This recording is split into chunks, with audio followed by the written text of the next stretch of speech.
Hello नमस्कार साथियों, मैं मनीष यादव एक बार फिर हूँ आपके साथ एक नया वीडियो लेकर। आज के इस वीडियो में हम डिस्कस करने वाले हैं एनसीएफ 2005 के जो कुछ इंपॉर्टेंट क्वेश्चंस हैं जो आपके परीक्षा के दृष्टिकोण से बहुत ही इंपॉर्टेंट हो सकते हैं। तो उनका आपका ये एक लास्ट वीडियो है। लास्ट वीडियो का मतलब ये है कि एग्ज़ाम आपका निकट है और उसके अंत समय में आपके पास ये वीडियो आ रहा है। और अगर अभी तक आपने एनसीएफ को बिल्कुल भी बेसिक से नहीं पढ़ा है और ना ही आपने इसको डीपली पढ़ा है, तो आप अगर सिर्फ इन क्वेश्चंस को अगर आप देख लेंगे तो एग्ज़ाम में काफ़ी आपकी हेल्प हो सकती है। तो बिना किसी देरी के शुरू करते हैं।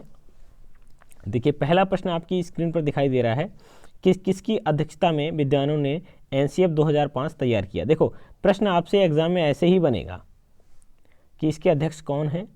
तो ये प्रोफेसर यशपाल की अध्यक्षता में विद्वानों ने एनसीएफ 2005 को तैयार किया है।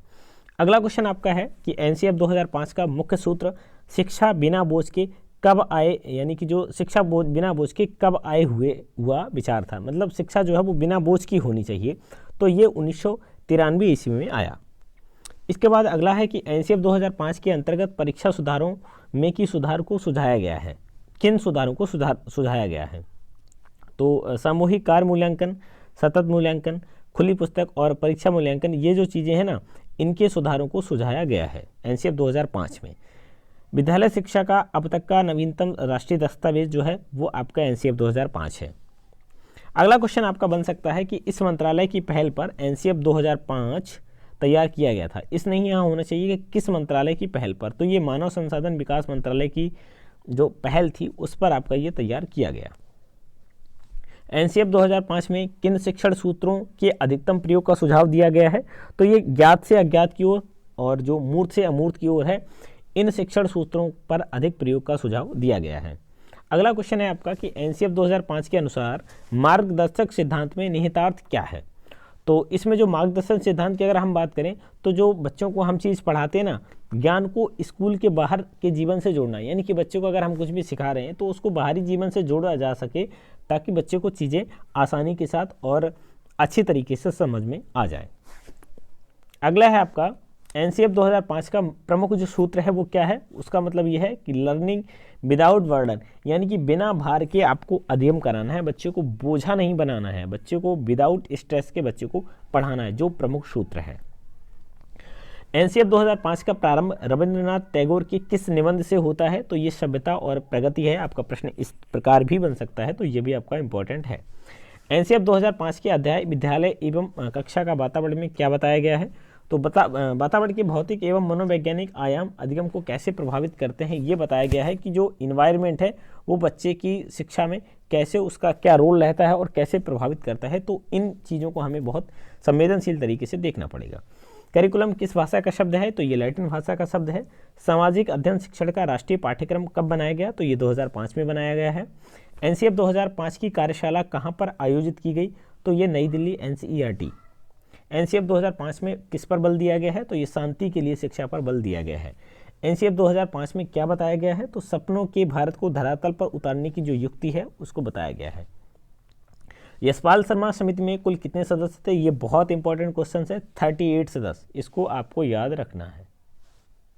अगला है आपका कि एनसीएफ 2005 के अनुसार सीखना क्या है?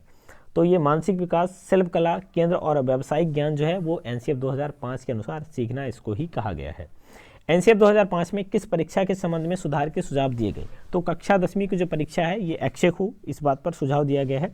आपसे प्रश्न भी ऐसे ही बनता है, उसमें आपको 4 विकल्प रहेंगे, कक्षा 8वीं, 10वीं, 12वीं, 5वीं, 12वीं तो नहीं होगा इस तरीके से। तो उसमें आपको याद रखना है कक्षा 10वीं की जो परीक्षा है वो ऐच्छिक हो, यही विकल्प आपका सही है।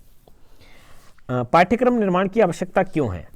तो शिक्षा के उद्देश्यों की प्राप्ति हेतु पाठ्यक्रम निर्माण बहुत आवश्यक है, पाठ्यक्रम निर्माण करना, क्योंकि इसी से शिक्षा के उद्देश्य की प्राप्ति हो सकती है। एनसीएफ 2005 का भाषा फॉर्मूला क्या है?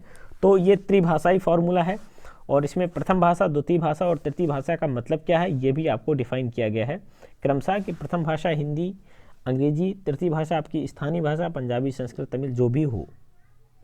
अगला है आपका एनसीएफ 2005 में सुझाव दिया गया है कि सूचना को क्या मानने से बचा जाए? तो ज्ञान।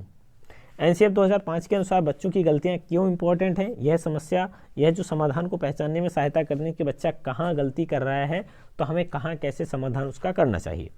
शिक्षा बिना बोझ के जो एनसीएफ 2005 का प्रमुख स्रोत है, इसका अर्थ क्या है? इसका अर्थ मैंने आपको ऊपर बताया ही है कि पाठ चर्चा की बोझ को कम करना, जो हम बच्चों को चीज़ बता रहे हैं, पढ़ा रहे हैं, सिखा रहे हैं, उसका बोझ कम करना है।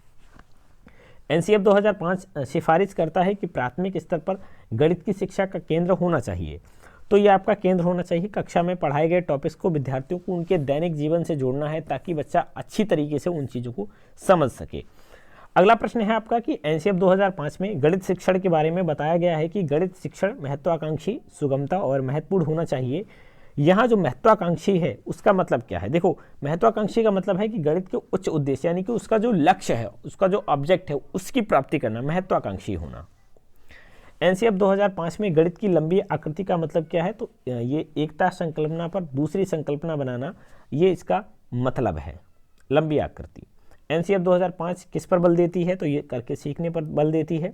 एनसीएफ 2005 में कला शिक्षा को विद्यालय से जोड़ने का उद्देश्य जो है वो क्या है? तो सांस्कृतिक विरासत की प्रशंसा करना और छात्रों का जो व्यक्तित्व है उसको, मानसिक स्वास्थ्य को विकसित करना, ये इसका उद्देश्य है।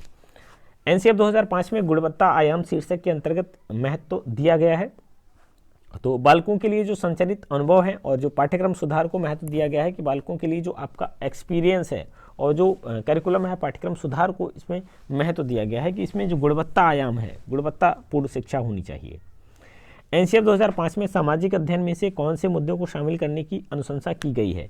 तो सभी स्तर के विद्यार्थियों के लैंगिक और स्वास्थ्य संबंधी जितने भी मुद्दे हैं सभी को शामिल करने की अनुशंसा की गई है। अब मोस्ट इंपॉर्टेंट चीज़ यहाँ से आती है आपके लिए 32। इसमें आपका बताया गया है कि एनसीएफ 2005 की जो 5 मार्गदर्शक सिद्धांत हैं वो कौन कौन से हैं। देखो, इसका पहला जो सिद्धांत है वो है ज्ञान को विद्यालय के बाहरी जीवन से जोड़ना। बच्चा यदि आपके पास आता है तो आपको बच्चे को सिर्फ किताबों के सहारे नहीं पढ़ाना है। बच्चे को विद्यालय का जो बाहर का जीवन है, चाहे वो घर में रहे, परिवार में रहे, समाज में रहे, उससे ज्ञान को आपको जोड़ना है ताकि बच्चा अच्छी तरीके से विद्यालय में तो सीखे ही सीखे, इसके बाद जब वो घर भी जाए तो उन्हीं चीज़ों से अगर वो संलिप्त रहेगा तो चीज़ें अच्छी तरीके से आ पाएंगी। दूसरा है कि पढ़ाई रटन प्रणाली से मुक्त हो। पढ़ाई जो है वो रटने वाली नहीं है, कुछ एक इंपॉर्टेंट पॉइंट्स होते हैं, पॉजिटिव और नेगेटिव वर्ड्स। आप लोगों को उसका भी वीडियो जल्दी मिल जाएगा, तो आप उसके माध्यम से भी समझ सकते हैं कि पढ़ाई को रटाना नहीं है। पाठ्यचर्चा का इस तरह के समर्थन हो कि बच्चों की चौमुखी विकास मुहैया कराए, यानी कि बच्चों का चौतरफा विकास हो सके। जरूरी नहीं कि बच्चा सिर्फ पढ़ने में ही अच्छा हो। परीक्षा को अपेक्षाकृत अधिक लचीला बनाना और कक्षा को गतिविधियों से जोड़ना, मतलब एक्टिविटीज़ कराना। एक ऐसी अधिभावी पहचान का विकास जिसे प्रजातांत्रिक राज व्यवस्था के अंतर्गत राष्ट्रीय चिंताएं समाहित हो, बच्चा जो है वो अपनी बात खुल के कह सके। क्वेश्चन नंबर अगला है, राष्ट्रीय पाठ्यचर्या की रूपरेखा 2005 के अनुसार बच्चों की प्राथमिक स्तर पर भाषा का माध्यम होना चाहिए, तो ये मातृभाषा होना चाहिए। राष्ट्रीय पाठ्यचर्या की रूपरेखा 2005 के अनुसार कक्षा में एक शिक्षक की भूमिका कैसी होनी चाहिए? एक उत्प्रेरक के रूप में होनी चाहिए, फैसिलिटेट करने वाला होना चाहिए। क्वेश्चन नंबर 35, राष्ट्रीय पाठ्यचर्या की रूपरेखा 2005 के अनुसार बच्चों के आकलन का सही तरीका, तो उनकी दैनिक गतिविधियां हैं उनका आकलन हमें करना चाहिए। कला विषय को स्कूली शिक्षा के किस स्तर पर शामिल किए जाने पर बल देना चाहिए? तो प्राथमिक स्तर पर, पूर्व प्राथमिक स्तर पर और उच्च प्राथमिक स्तर पर बल देना चाहिए। भीड़ भाड़ वाली कक्षाओं में किस अध्यापन की बात निरर्थक है? तो सृजनशीलता की बात जो है इसमें निरर्थक है। राष्ट्रीय पाठ्यचर्या की रूपरेखा 2005 के 5 किस सूत्र के आधार पर पाठ्यचर्या को बोझ को कम करने पर बल देती है? तो शिक्षा बिना बोझ के होनी चाहिए। राष्ट्रीय पाठ्यचर्या की रूपरेखा 2005 के अनुसार गणित शिक्षण का लक्ष्य होना चाहिए, तो अमूर्त चिंतन का निर्माण करना, तार्किक ढंग से सोचना एवं संचालित करने की योग्यता का विकास करना, ये आपका जो मुख्य लक्ष्य है ये होना चाहिए। एनसीएफ 2005 की संस्तुतियों के अनुसार कक्षा 1 एवं कक्षा 2 के विद्यार्थियों के लिए मूल्यांकन का तरीका, ये मैंने आपको बहुत बार क्वेश्चंस भी कराया है, प्रेक्षण के आधार पर, आपका ऑब्जर्वेशन के आधार पर होना चाहिए। ये इंपॉर्टेंट क्वेश्चन है, कई लोग प्रेक्षण नहीं समझ पाते हैं तो इसका विकल्प गलत कर देते हैं। ऑपरेशन ब्लैक बोर्ड का परिणाम क्या था? तो राष्ट्रीय जो शैक्षिक योजना है 1986 का ये परिणाम था। नाटक विधि में रुचि लेते हैं तो प्राथमिक स्तर के छात्र, प्राइमरी लेवल के। यदि आप कक्षा में रामायण प्रकरण पढ़ाना चाहते हैं तो कौन सी विधि को श्रेष्ठ मानेंगे? तो ये आप कहानी के माध्यम से उसको पढ़ा सकते हैं। पढ़ाते समय चित्र दिखाने में सबसे महत्वपूर्ण लाभ क्या है? तो पाठ को समझाने में आपका सहायक हो सकता है। शिक्षा के क्षेत्र में पाठ्यचर्या शब्दावली की ओर संकेत करता है, तो विद्यालय का संपूर्ण पाठ्यक्रम जिसमें छात्र प्रतिदिन अनुभव करते हैं, ये आपका इस ओर संकेत करता है। एनसीएफ 2005 में सुझाव दिया गया है कि सूचना को क्या मानने से बचा जाए, तो मैंने आपको पहले ऊपर भी बताया है, तो ज्ञान मानने से इसको बचा जाए। एनसीएफ 2005 सिफारिश करता है कि प्राथमिक स्तर पर गणित की कक्षा शिक्षक का केंद्र होना चाहिए। तो कक्षा में जो भी चीज़ें आपने पढ़ाई हैं, जो भी टॉपिक्स पढ़ाई हैं, उसको विद्यार्थी के दैनिक जीवन से जोड़ देना। एनसीएफ 2005 में गणित की लंबी आकृति मतलब क्या है, तो ये आपको ऊपर मैंने बता ही दिया है, ये आपका रिपीटेड क्वेश्चन हो गया है, आप लोग ऊपर से देख ही चुके होंगे। बच्चों की गलतियाँ क्यों इंपॉर्टेंट हैं, ये समस्या पहचानने में मदद करती हैं, ताकि बच्चे को हमें कहाँ सुधारना है वो चीज़ आपकी निकल के सामने आ सके। और विद्यालय शिक्षा अब तक का नवीनतम जो राष्ट्रीय दस्तावेज कौन सा है, वो आपका एनसीएफ 2005 है। ये देखिए 50 प्रश्न ऐसे हैं जो आपके लिए रामबाण साबित हो सकते हैं एनसीएफ 2005 के लिहाज से। तो ये आपका एक छोटा सा वीडियो था, इसके संबंध में आपके पास अभी और वीडियोज़ आने वाले हैं। तो जिन भी मित्रों ने अगर अभी तक चैनल को सब्सक्राइब नहीं किया है, तो चैनल को सब्सक्राइब जरूर कर लें। और जो लोग अगर लाइव क्लास के माध्यम से जुड़ना चाहते हैं, तो अनअकैडमी पे फॉलो कर लें। आपको सभी का लिंक डिस्क्रिप्शन बॉक्स में मिल जाएगा, और इस जो पीडीएफ का भी लिंक है आपको यहीं कमेंट बॉक्स में मैं पिन कर दूंगा, वहाँ से आप इसको डाउनलोड कर सकते हैं। फिलहाल आज के इस वीडियो में बस इतना ही। पुनः आपसे भेंट होगी किसी नई वीडियो में किसी नए टॉपिक के साथ। बने रहिए चैनल के साथ। Thanks for watching. जय हिंद।